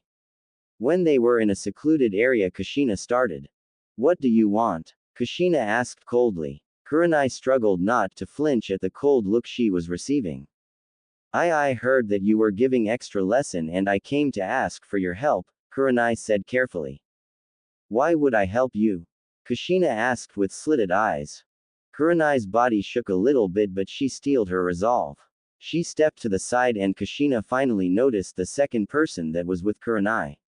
She had short lavender hair, light lavender eyes with no pupils, she was wearing a baggy jacket and looked extremely nervous. Kushina already knew who this girl was. Hell, her face looked just like Hitomi's did and Kushina knew that this was Hitomi's child. Kurenai then bowed until her head touched the grass. "This is Hinata Hyuga. She has so much potential to be a great kunoichi, but it seems to be difficult for her to put all her effort into training and sparring. I have tried my best but even I know it isn't enough. I beg you Kushina-sama. Please train. Get out of my sight." Kushina cut her off in distaste. The gull of this woman.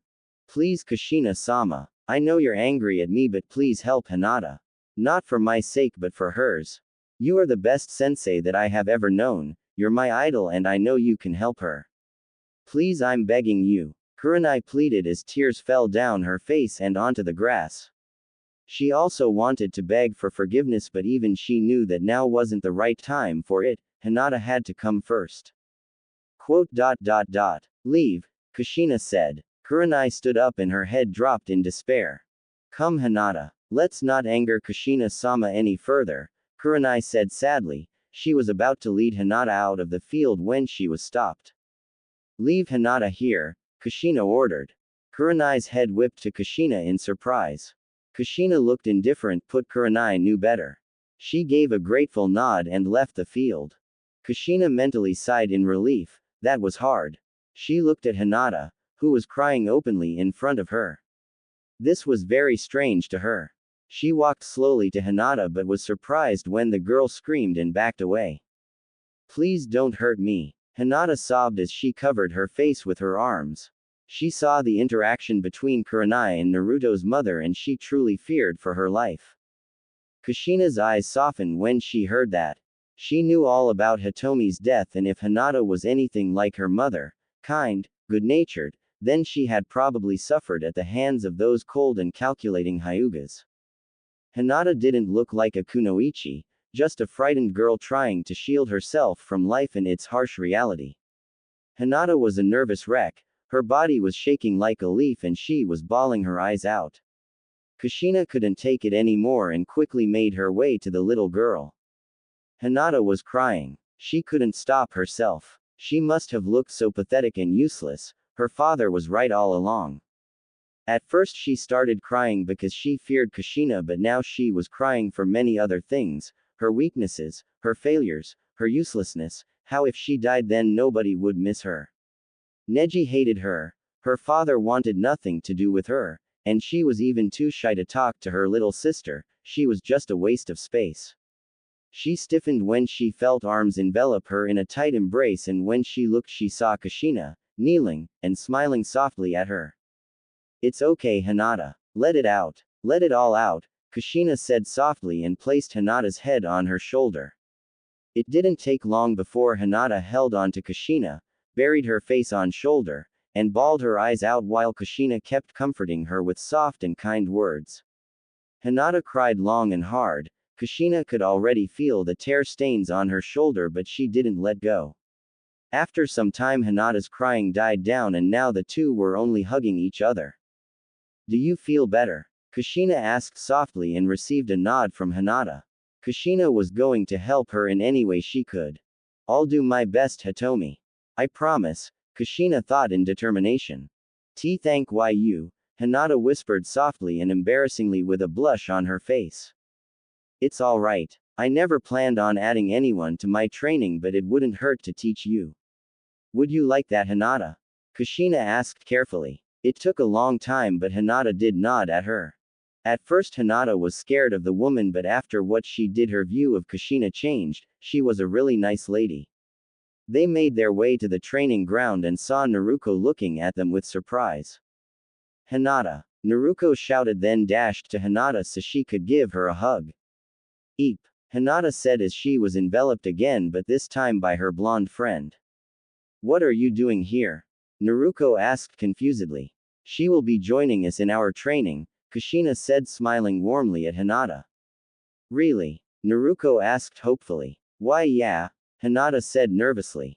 This is so awesome, Naruto said happily. Now they could spend more time together. Kushina looked around and saw that Naruto hadn't arrived yet, and now she was starting to lose hope. Nisan, you're late, Naruto screamed irritably. Kushina looked up and there was Naruto, looking a bit sheepish. Ha ha ha. Sorry, I kinda got carried away with the ramen, Naruto said nervously. For 2 hours? Naruto asked, raising an eyebrow. Yep. It was Iruka-sensei's treat today. So much ramen, Naruto said dreamily. He did feel a bit sorry for Iruka. The man's wallet would be empty for a while.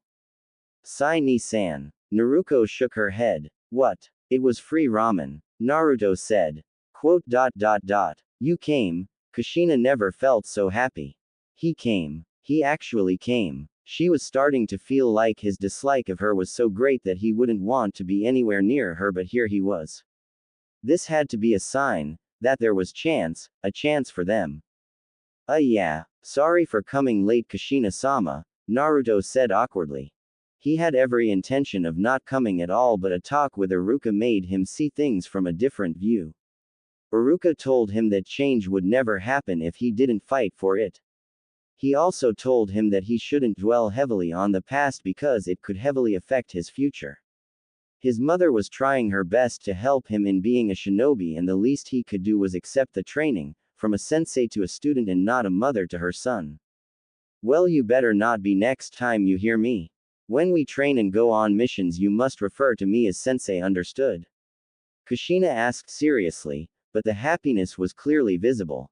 Yeah, sensei, Naruto said awkwardly. He mentally rolled his eyes. Calling his mother sensei felt so wrong somehow. Good, Kushina said cheerfully. It was a start. A good start. So what are you guys doing here? Naruto asked Naruto and Hinata. We're training with you, Ni-san. Naruto said happily. Really? Even the weird girl? Naruto asked obliviously. Ni-san, you shouldn't say things like that, Naruto said when she noticed Hinata's head drop. What? She is? Naruto said. Arg. Just shut up, Naruto shouted. Quote. What did I do? Naruto grumbled. Apologize to Hinata, Naruto said upset. But you sigh. Apologize. Fine, geez. Sorry, Hinata. You don't even mean it. Yes, I do. No, you don't, Ni-san. Arg. Girls. What? Nothing. Kushina looked on at their conversation fondly. They were acting like a brother and sister, all right. She was surprised with how close they seemed. She knew that she couldn't be that close with Naruto since he still didn't like her, but even so she wouldn't stop being there for him, even if he didn't like it. She couldn't help the warm feeling in her heart. It was slow and could take many years, but she was sure her family could come together. The training had started 30 minutes ago. Even now it seemed like it had only just begun. Kushina had made 2 cage bunshin to take care of Hinata and Naruto while she dealt with her son. Her clones knew specifically what to teach the 2 girls, but Kushina had to actually start from the basics with Naruto. She first did an affinity test and discovered that Naruto had a wind affinity, which was her speciality. He lacked so much knowledge, but she would not be deterred. She gave him scrolls that had different styles of taijutsu, ninjutsu, kenjutsu and dojutsu. Even if he didn't have one, it couldn't hurt to be prepared. She told him to make 4 clones to handle the scrolls while he stayed back with. Why shouldn't I be the one trying to learn this? Naruto asked confusedly. He had figured that as long as his relationship with his mother was professional, then he could at least tolerate being in her presence. Well, that's just it. You are learning, Kushina said while looking at the 3 clones, who were by the trees and reading the scrolls. No, I'm not. My Bunshin are, Naruto said irritably. Well, Naruto, that's the secret to the Kage Bunshin and that's why it's such a difficult jutsu to perform, Kushina said. Quote. I don't get it. To make a Kage Bunshin you need a lot of chakra at your disposal, as well as careful equal distribution between you and the clone. It's so hard to perform that it was labeled a Jonin rank jutsu. The technique has many advantages. Like beating up people, Naruto said pointedly. It isn't just about that, the jutsu has a memory link between the user and the clone, Kushina said. So, does that mean we share memories? If anything, he was even more confused the more he tried to figure out where Kushina was going with what she was saying. Technically, yes. When you summon a clone, it immediately has every single bit of your own memory, but when it performs tasks and duties, you will not be aware of your clone's activities until the jutsu cancels, in which all the memories of the clone's activities would be brought to you, Kushina explained as straightforward as possible. So I can only get a Bunshin's memory after it pops. I don't remember that happening when I fought Mizuki, Naruto said suspiciously. What was this woman up to? Was she trying to sabotage him? It is most likely due to the fact that your body and mind hadn't fully adjusted to the use of a jutsu as great and as complex as the Kage Bunshin, Kushina explained. So right now I'm learning that stuff? Naruto questioned while pointing to his clones, who were still occupied with the scrolls. That's right, Kushina said happily. Is that it? Naruto questioned in surprise and annoyance. Here he was, thinking that she was actually going to teach him something worthwhile, but all he was doing was reading. Well, his clones were, but that wasn't the point. He felt like she was just trying to treat him like some stupid child that couldn't grasp what being a shinobi was, and that made him feel worthless. Naruto. He was actually surprised with how serious she sounded when she said his name. You need to know the basics, no shortcuts. You need this so you have a foundation where you can build up more understanding on jutsu and survival skills a shinobi needs to utilize, Kushina said seriously. She was all sensei right now and she had to admit that Naruto was very impatient. Naruto sighed. Once your clones are done, we will practice basic chakra usage and then I will teach you a jutsu, Kushina said. It was only fair, she would teach him everything she knew in time, it was his birthright. Naruto sighed again and then looked at his sister. Naruko was currently in a taijutsu battle with her mother's clone, dodging punches and kicks, giving counters in return. Although she was holding up her own, she knew her mother was still going easy on her. Their battle was fast, so fast that Naruto struggled to keep up with the two's movements on occasion. Naruto couldn't hold in his shock at watching his sister battle the Bunshin. She was quick, agile, and very precise in her abilities. She was going toe-to-toe with a Bunshin that was probably Jonin level and she was actually holding up her own. Dust was even gathering beneath them due to their speeds alone. He didn't think he ever saw anyone move that fast, they were literally blurring. She was good, she was very good. Naruko quickly jumped back to avoid a jab that was aimed at her ribs. You're improving, but you're still very open on your left side, the clone said, accessing any faults that she can see. Naruko quickly went through some hand seals and then stared at her opponent seriously, Futon Daitapa. A fixed amount of concentrated wind charged at the Bunshin, but the clone quickly dodged the attack. The tree behind her wasn't so lucky, it was effortlessly cut in half. Naruto just couldn't take his eyes away from the battle, it was absolutely spectacular, even he could admit it to himself. Naruto seemed so powerful and he couldn't hide the burning envy he felt as he watched his sister fight. She was powerful and quick, combinations that he knew would be great to have, but alas he didn't even compare to her. He was getting depressed the more he watched Naruto. She was so out of his league that he couldn't fight back the bitter feeling of disappointment. It was like rubbing salt into the wound, like he was being told that he could never have what she had, that he was truly the dead last.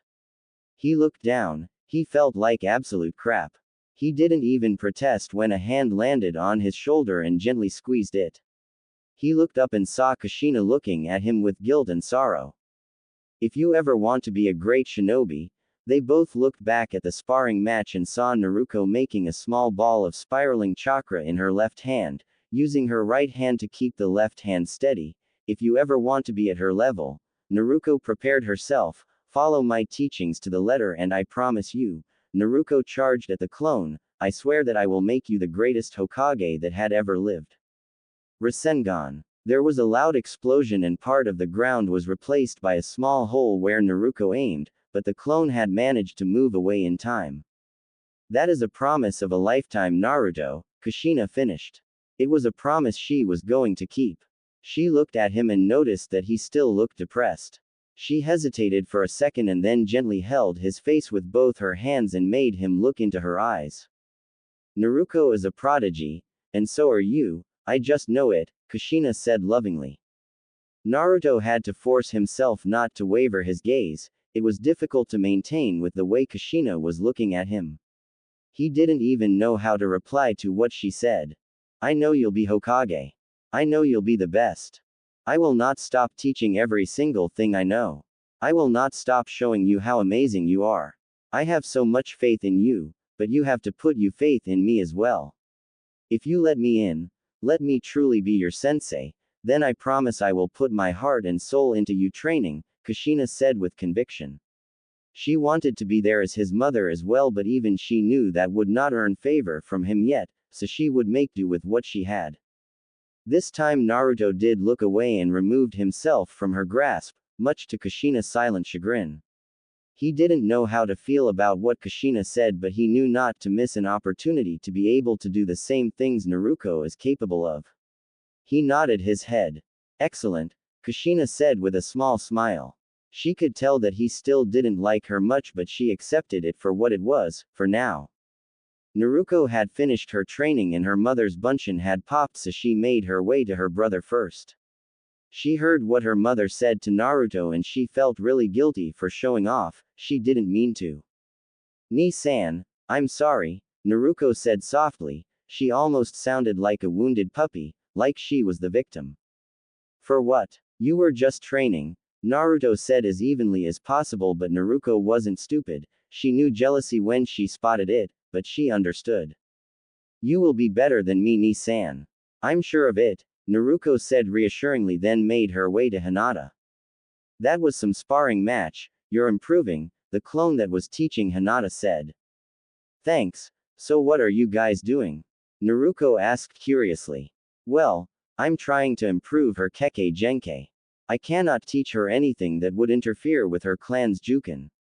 So far we're just sparring so I can analyze her flaws and weaknesses, the clone said while staring at the girl who was across the field. They were still in the middle of their own fight. Hinata had watched Naruto's sparring match, it was so shocking. The girl was a powerhouse and Hinata had never seen anything like it. She was also told by the clone to take her training seriously if she ever wanted to improve. They had been sparring for a while now and all Hinata had done was dodge the attacks and put her hands in front of her, possibly out of fear. The clone had let her get away with such tactics so far, but it seemed that her time was up. Do not lose focus in battle. You will get yourself killed. The clone said as she rushed to the surprised Hyuga girl. Hinata couldn't stop nor dodge the punch that came to her stomach, which sent her flying into the air and hitting the ground hard. She coughed and her body shook in obvious pain. Stand up, the clone ordered. Hinata couldn't follow as her body continued to shake. It felt like she was sparring with her father all over again, she really wanted to cry. You are a strong kunoichi. You can do this, Hinata. Stand up. The clone motivated. Hinata slowly moved her body, her midsection was still in pain and she didn't think she could stand after just one punch.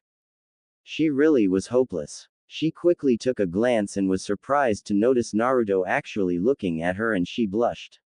She didn't know what it was. She really couldn't put it into words, but the thought of her crush looking at her sent a huge surge into her body. She screwed her face into that of determination and slowly, albeit with difficulty, stood on her feet. Her legs were shaking and she struggled to dull the pain. We are done for the day, the clone said when she saw that Hinata could not take any more. She noticed the look Hinata sent past her, but she did not know what the girl was looking at since she didn't follow her gaze. Whatever it was, maybe a recollection of memory, she wasn't sure, but it helped Hinata find inner strength, momentarily. Her legs gave out on her and Hinata fell, but she was grabbed and held before she even touched the ground, and when she looked up she noticed Kushina's clone smiling at her. You have a lot to improve from Hinata. You fear too much and you're indecisive in your actions, and that is a huge disadvantage. You're afraid to attack me and we really need to work on that. It's the only way to improve your skills among other things. Never underestimate your enemy and get distracted. You would be inviting defeat if you did so, the clone said as she started healing the depressed heiress. But I am proud of you. When you stood up it showed me how determined you are. It showed me how much you're willing to improve no matter how much the pain. You did well today, Hinata. Well done, the clone said comfortingly. Hinata looked at the clone in shock. She didn't think she did that well. Hell, she thought she did horribly, like her father would say, but it seemed that Kushina thought differently. She felt happy. She rarely got any praise and it felt good not to be scolded or called weak for once. Well, you guys are free to go, the clone said and then popped. Did you enjoy the training? Naruto asked curiously. She didn't do much, just a light spar in which she was easily defeated, but she couldn't help the warm feeling in her heart as she said, yes, I did. They made their way to the real Kushina, although Hinata was using Naruto as some sort of shield from Naruto, but Naruto didn't mind. Kushina was still in the process of teaching Naruto the basics of chakra and its uses. So I've got hundreds of outlet spots in my body called chakra points. Naruto asked confusedly. Exactly, it is these specific points that allows the usage of chakra within your body. Every individual point affects your chakra flow. It is very important to keep this in mind when you are in battle, Kushina said seriously. Kasen, Hinata and I are finished, Naruto said tentatively. She didn't want to disrupt her brother's training. Good. You guys head home and Naruto. Kushina called. Yes, Naruto said. Don't wait up for me, Kushina said, and she knew Naruto would understand. Right. Good luck Oni-san, Naruto said. Thanks, Naruto muttered. He wasn't angry at her and he hoped he didn't sound like a jerk earlier. He was caught off guard when Naruto smiled softly at him and said her goodbyes as she left with Hinata. You mean so much to her, you know. She envies you greatly, Kushina said, watching her daughter leave. Why would she envy me when she's got all the power? Naruto said and tried to bite down the self-disappointment. She told me that you're stronger than her, not physically of course but mentally. She told me that if she had the same upbringing as you did then she would have snapped a long time ago. She envies you and your inner strength. You're her role model, even before she met you, Kushina said honestly. She doesn't know what I've been through, Naruto said matter-of-factly. True, but she can guess and she looks up to you for being so strong, Kushina said. Naruto was surprised to hear that. It sounded too weird to believe. Naruto was stronger than him and she thought of him as a role model. Her statement also reminded him of his past and he frowned. I never asked for a harsh life. Kushina flinched at that. I know so Naruto, I can't even begin to tell how sorry I am, Kushina said regretfully. It doesn't matter how many times you apologize, sensei. It doesn't change what I've been through, what I've endured. You can't take away 12 years of hell with just some stupid apology with stupid excuses. You left me to rot. Naruto spat the last part. He was getting angry now the more he thought about it. I know Naruto and I know it was unfair, but we honestly didn't leave you alone. We trusted you to be in the care of your godparents but they ended up betraying us, Kushina said sadly. That's all you got. I've heard better. You left me in the hands of other people, when you could have taken me with you to wherever the hell you went. No letters. Nothing to tell me that you were even alive, and then all of a sudden you just come back and expect me to be loving son who had dreamed of meeting his parents one day. Fat chance. Naruto said angrily. Kushina paused when she registered something specific that Naruto said and her eyes widened. Why didn't she remember it sooner? Quote. We did send you letters and presents, Every month for the past 12 years, Kushina said confusedly. Oh, and somehow they never got to me. Cut the crap and let's get back to training, Naruto gritted out and looked away from her. Kushina was borderline confused at this point. She and Minato had sent hundreds of letters and scrolls with presents to Konoha specifically. The letters never had their names on them, but they did highlight the fact they were all from Naruto's parents, no further details on their identities so people wouldn't come after Naruto because of their anger towards Minato. They even had monthly replies from Jiraiya on Naruto's well-being and for them not to worry at all. They honestly thought they had made the right decision in trusting the two Sannin, but it was all a lie. So where did the presents go? Something was definitely amiss and Kushina had to figure out what the hell was happening around here. Hey boss, we're done, one of Naruto's bunshin said.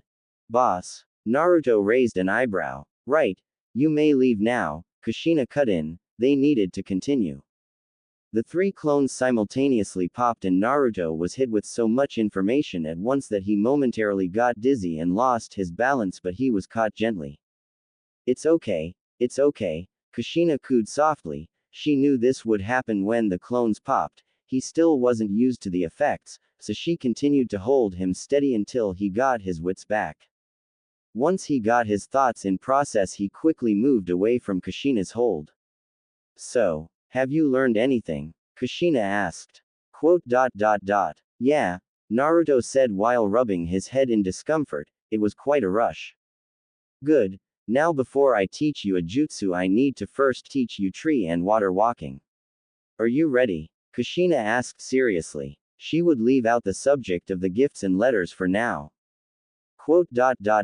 I'm ready, Naruto said seriously. He was hoping to learn a jutsu already, but after getting so much information from his clones, he actually wanted to know more of what Kushina was going to teach him. From there, Kushina started to teach him tree climbing, and although it was a difficult start, he was able to get the hang of it pretty quickly in a few hours. Water walking was a different story altogether, however. Where tree walking required concentration to attach one's feet to a tree, which was a solidified and stationary object, water walking required someone to put constant and even distribution of chakra to their feet in order to stay afloat on water, which was an object in constant motion. So far, Naruto was having difficulty in this exercise because he didn't know how to keep an even amount of chakra in his footing. It was very late at night now, but the training was not finished yet. Again, Kushina ordered when she saw him come out of the water, after he fell inside for the 20th time. Huff, huff, huff. Right, Naruto said tiredly as he made his way back to land and started the process all over again. Remember, constant and even distribution, Kushina reminded.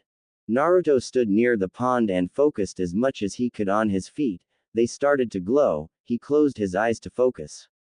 Kushina wasn't holding back and taking him to his very limits. She wasn't worried about exhausting him to the extent of missing missions. Team 7 would be off the next day anyway. Naruto took a few steps forward, but he started to sink almost immediately. Focus, Naruto, Kushina commanded. Naruto concentrated harder and felt his feet lift. When he looked down, he saw that his feet were actually on the surface of the water. I did it, Naruto said softly and in surprise when he noticed that he wasn't sinking. I did it, Naruto said gleefully. He felt really proud himself. Kushina had been analyzing Naruto's training since the beginning and she was surprised with many things. He had huge reserves of chakra if he could summon shadow clones. He had amazing stamina if he could last this long without succumbing to exhaustion. The more she looked at it, the more she realized that Naruto truly was a prodigy. It took Naruto days to tree and water walk while it took Naruto only a few hours. He had so much promise and she planned on capitalizing on that. So, the Jutsu Sensei, Naruto said tiredly. He was so exhausted that he was struggling to focus. You did well, Naruto, and you made me proud, but I don't think teaching you a new jutsu when you're so exhausted would be a good idea, Kushina said as she looked at his form. I'm ready, Naruto said confidently and tried his best to hide his fatigue. Well, alright, if you feel up to it. I'm going to be teaching you the Rasengan. It takes a lot of practice and you won't get it the first. Kushina stopped talking when she saw Naruto faint from exhaustion. She was just buying herself some time so he could fall asleep. She knew a lot of jutsu, and planned to teach him every one of them, but in all honesty she didn't know how to do the Rasengan properly. It would be Minato's job to teach him that. She sighed and picked him up gently. She went to Naruto's apartment and put him to bed. She tucked him in and kissed him gently on the forehead. Good night, Sochi. I love you, Kushina said softly and then left his apartment. Minato was in his bedroom, which was in the Namikaze estate, waiting for his wife to come home. Naruto had already told him that Kushina said not to wait for her because she was training Naruto, but he didn't want to sleep until he saw her. He knew he couldn't see Naruto yet. The boy had enough problems trying to adjust to his mother and he would only complicate things further. He knew he was acting like a coward, but he was focusing more on the logical aspect of the situation instead of just manning up.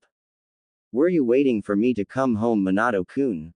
He was so out of it that he actually jerked in surprise and saw Kushina, who was already in her nightgown. Yeah, sorry, Minato said sheepishly. Sigh, it's okay. I was actually hoping that you would be awake when I came home, Kushina said honestly.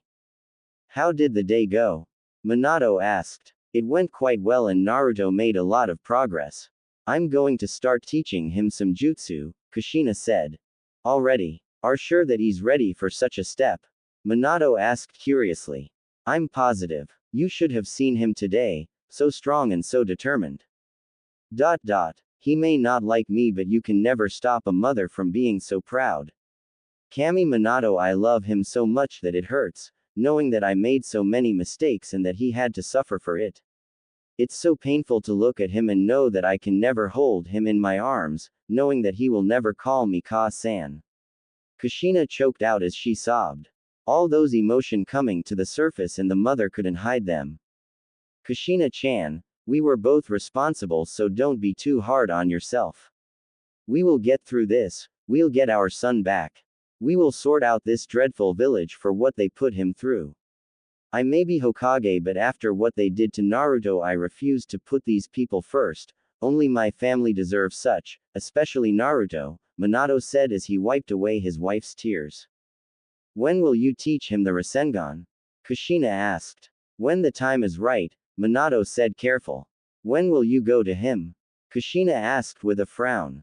When the two of you have sorted things out first, Minato said. But Min, I know what you're going to say, that I shouldn't wait, but hear me out first. You're his mother, you cared for him so much and it was my idea to trust Jiraiya and Tsunade in the first place.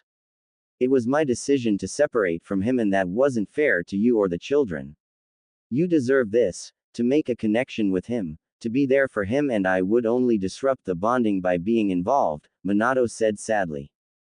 Minato-kun, stop talking crap, Kushina said to the surprised Hokage. We were both involved in the decision to leave him here. You're not the only one to blame for that and you shouldn't distance yourself just because you think you'd be doing us a favor. Naruto needs both of us, not just me. He needs to know that we're there for him no matter what.